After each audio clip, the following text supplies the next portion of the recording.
Él los ayudó a salir de la miseria, y durante todo ese tiempo, ellos no sabían que alguna vez durmió en su sótano. Ahora les toca a ustedes. La caja estaba en el armario, debajo de los viejos abrigos de invierno, casi olvidada. Sara buscaba otra cosa por completo, unos mitones de niño para el menor, que según ella todavía podrían servir. No pensaba abrir la caja, simplemente la empujó con el hombro y la tapa se desplazó. Dentro, una carpeta delgada, envuelta en un pañuelo. Sara supo de inmediato lo que era: las cartas. Se sentó en el suelo, como si estuviera abriendo algo sobre lo que había evitado pensar. La primera carta llegó en enero, 15 años atrás. Recién se habían mudado a esa casa, sin muebles, con la caldera rota y 3 hijos que no tenían ni calcetines calientes. Recordaba cómo abrió aquel primer sobre, común, sin remitente. Dentro había un billete de $200 y una hoja doblada en 4. En ella, una sola frase, escrita con tinta negra, con letra algo irregular. Para calor y comida, no pregunten. Sara lloró toda la tarde, no porque tuviera miedo, sino porque de pronto se sintió un poco menos sola. Desde entonces, las cartas llegaron con regularidad, 1 o 2 veces al año, a veces más. Dentro de los sobres, dinero. A veces más, a veces menos, pero siempre justo cuando ya no sabían a quién acudir. Intentaron averiguar quién era, preguntaron a los vecinos, revisaron las cámaras en la oficina postal, incluso llamaron al banco cuando una vez detectaron una transferencia. Pero todo conducía a callejones sin salida. El nombre del remitente siempre era diferente, y a veces ni siquiera lo había. Sara volvió a pasar los dedos por las hojas antiguas. La letra cambiaba, pero la entonación era la misma. Serena, cálida. Alzó la mirada hacia la luz que entraba por la pequeña ventana del armario y, por primera vez en muchos años, pensó: quizás ha llegado el momento de desenredar este nudo. Con cuidado, con respeto hacia quien permaneció tanto tiempo en la sombra. Fue el invierno más duro de sus vidas. La calefacción funcionaba a ratos. Los cristales de la habitación de los niños se cubrían de escarcha por dentro. Y por las mañanas había que exprimir la pasta dental a la fuerza, pues se congelaba durante la noche. En la cocina, un viejo calefactor apenas calentaba el aire, y el trigo sarraceno, gris, monótono pero caliente, se convirtió en un ritual cotidiano de supervivencia. Sara lo cocía en una olla grande y lo servía en platos como si fuera algo más que comida. A veces añadía sal si encontraba un poco en el cajón, a veces una pizca engañosa de especias para que los niños pensaran que el sabor cambiaba. Pero no cambiaba. Thomas, su esposo, pasaba los días buscando trabajo. Desde que lo despidieron del matadero, pensó que pronto saldrían adelante. «Soy un hombre con manos», decía. Pero el mercado estaba vacío y la deuda crecía. Esa tarde volvió antes de lo habitual. En silencio, con las manos enrojecidas y la espalda encorvada. Sin quitarse la chaqueta, se sentó a la mesa, tomó la cuchara y comió sin decir palabra. Cuando fue al cobertizo a revisar el contador, Sara notó un sobre blanco, presionado contra la puerta por algo pesado. No parecía propaganda. Sin nombre, sin remitente. Lo abrió en la cocina con las manos manchadas de trigo. Dentro, $340. Y de nuevo, una nota breve con otra letra. Para gas y electricidad. Que haya calor. Soltó la hoja. Permaneció en silencio. Luego dobló cuidadosamente el dinero, llamó a Thomas y le mostró el sobre. Él lo miró largo rato, con el ceño fruncido y gesto desconfiado. Luego preguntó bruscamente: «¿Es alguien que conoces?» Sara negó con la cabeza. «No lo sé, pero no es la primera vez». Thomas apretó los labios. «No le debemos nada a nadie. Igual encontraré trabajo». Y a la mañana siguiente, la casa estaba caliente.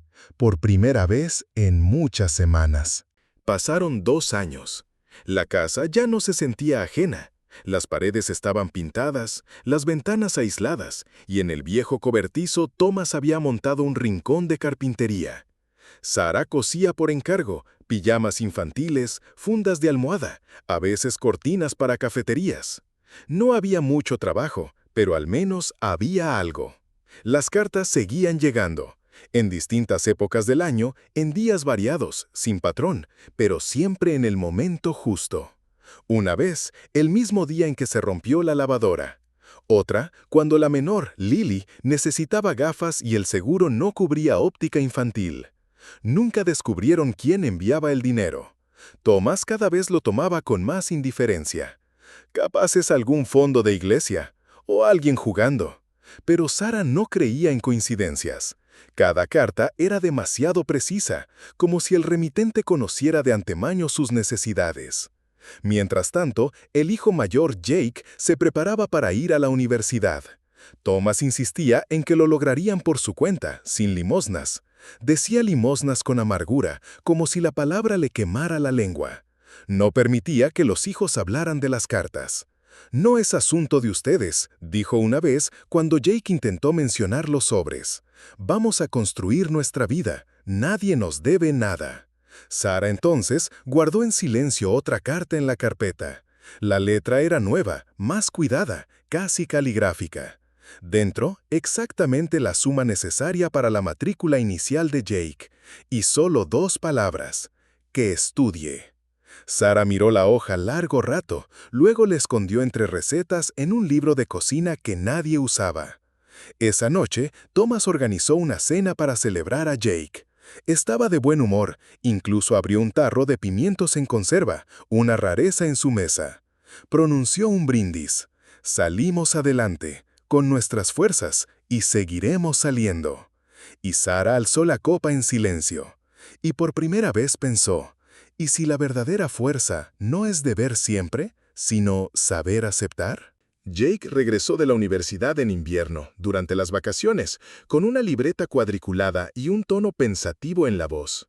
Había crecido, se había vuelto más contenido, hablaba menos, pero observaba más. Fue él quien comenzó a hacer las preguntas que en casa normalmente se evitaban.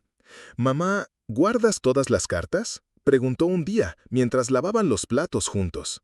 Sara asintió. «En el trastero. ¿Por qué lo preguntas?» «Es que quiero probar algo, ver si se repite algún patrón». Sacó la caja y la puso sobre la mesa de la cocina. Ordenó las cartas cuidadosamente por año. Comparó fechas, papel, incluso el olor. Y otra vez, casi nada. Diferentes caligrafías, distintos estilos, incluso los tipos de sobres no coincidían. Pero en las 2 últimas cartas notó una coincidencia extraña. Ambas transferencias provenían de la misma cuenta bancaria. El nombre del remitente en el comprobante figuraba como L. Kagan. Parecía una casualidad, pero quedó grabado en su memoria. Empezó a buscar, primero en Internet, luego en una guía telefónica antigua, en listas de empleados, incluso encontró viejos informes contables. El nombre no resultó tan raro. Dio con 3 personas diferentes en el mismo condado. Uno era médico, otro un carpintero jubilado. Ninguno coincidía. Siguió buscando, semanas enteras. Apuntaba direcciones, verificaba rutas, buscaba pistas, hasta que llegó a un almacén a las afueras. En la garita había un guardia mayor, con un termo y un periódico. «¿Lev Kagan?», repitió el hombre. «Sí, creo que sí. Trabajó aquí hace tiempo, callado, discreto, y luego simplemente desapareció. ¿No sabe por qué?». El guardia se encogió de hombros. «No sabría decirte. Creo que tuvo una discusión con los jefes, o lo despidieron. No sé bien, y tampoco era asunto mío. Cada persona reacciona distinto. Algunos se tragan el orgullo, otros se van». Jake pidió ver los registros antiguos, y el guardia, a regañadientes, le dejó revisar uno. Allí había una dirección, borrosa, pero legible. Era un barrio donde las casas estaban pegadas unas a otras, y las ventanas cubiertas con mantas en lugar de cortinas. Sentía que se acercaba a la respuesta, pero no sabía si estaba listo. Porque a veces la verdad no es solo conocimiento, es un espejo. Jake estaba frente a una puerta con pintura descascarada y una placa de latón opaca. Depto 12. El pasillo olía a col hervida y trapo húmedo. Tocó 2 veces.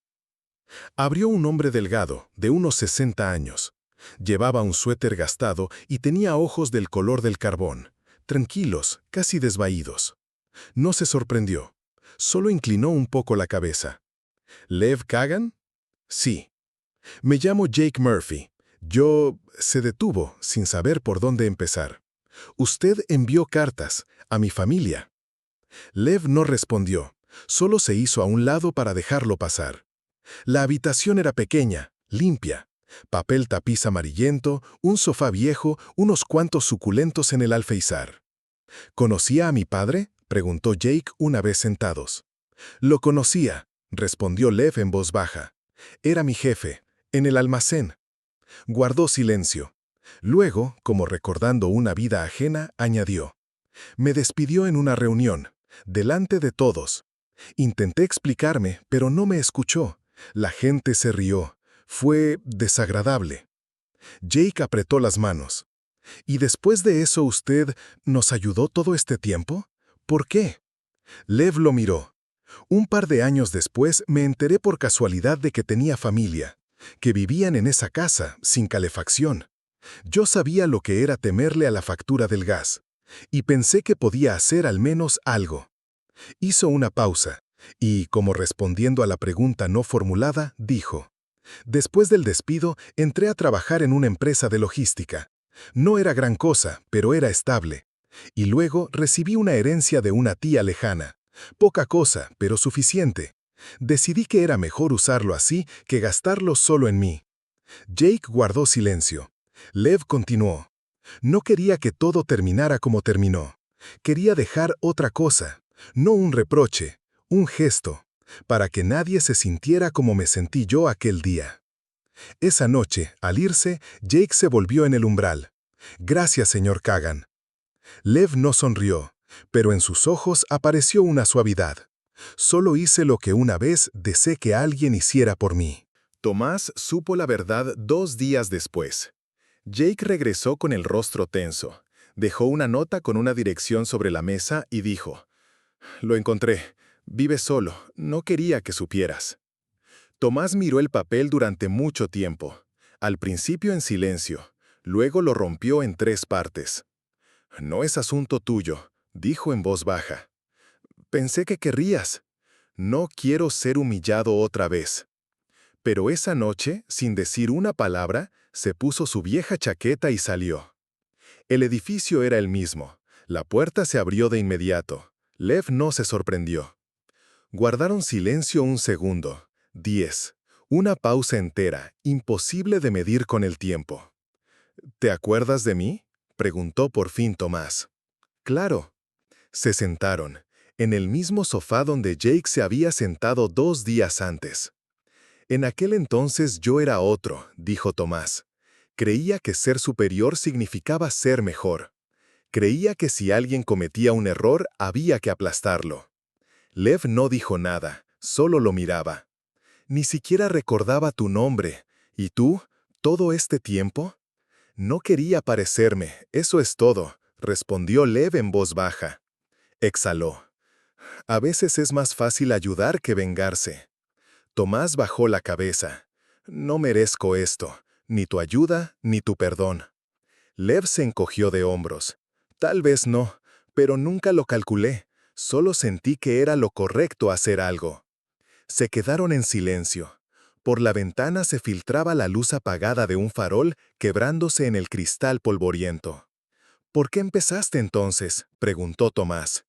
Porque yo sabía lo que era pedir, y tú no sabías lo que era ser escuchado. Pensé que tal vez era hora de que uno de los dos lo supiera. Tomás no pidió perdón, Lev no ofreció perdón. Pero en ese silencio, algo se desplazó, apenas, y eso fue suficiente. La primavera llegó temprano aquel año. El patio frente a la casa ya respiraba tierra húmeda. Por las mañanas olía a corteza mojada y algo infantil, como si el tiempo mismo hubiera decidido volverse más suave. Sara revisaba el correo como siempre, facturas, publicidad, una postal amarillenta de una tía en Ohio, y un sobre, grueso, sin estampilla, con su apellido de soltera en el frente. Reconoció la letra al instante, la misma de las primeras cartas. Le temblaron las manos. Se sentó en el porche y rasgó lentamente el borde. Dentro, una hoja en blanco, sin palabras, sin suma, solo una pequeña nota cuidadosamente doblada entre los pliegues. Ahora les toca a ustedes. Sostuvo la nota entre los dedos durante mucho tiempo, como si pudiera sentir en el papel el calor que había dejado la mano que la escribió. Esa tarde se la mostró a Tomás. No dijo nada, solo tomó la hoja, la leyó, la volvió a guardar y se sentó a su lado. En el porche observaron en silencio cómo la niña de los vecinos alimentaba a las palomas, dejando caer migas directamente sobre su palma. «Podemos hacerlo», susurró Sara. «Sí», asintió él, «podemos». Empezaron con cosas pequeñas. Un par de zapatos nuevos para un niño de la escuela de Lily. Una tarjeta de regalo para la mujer de la lavandería. Una donación anónima al fondo de becas en el colegio de Jake. Nadie sabía de dónde venía. Nadie debía saberlo. En Navidad enviaron un sobre, blanco, sencillo, con un dibujo infantil dentro y $50, a una casa donde la cocina se había incendiado hacía poco, sin firma, solo una frase escrita a mano: «Que haya calor». Y una mañana, Sara vio cómo Tomás se detenía frente al supermercado, entregaba una bolsa con víveres a la cajera y se marchaba rápido, sin esperar gratitud. No le dijo nada. Porque ahora sabían, hay acciones que no necesitan un nombre, solo necesitan continuación.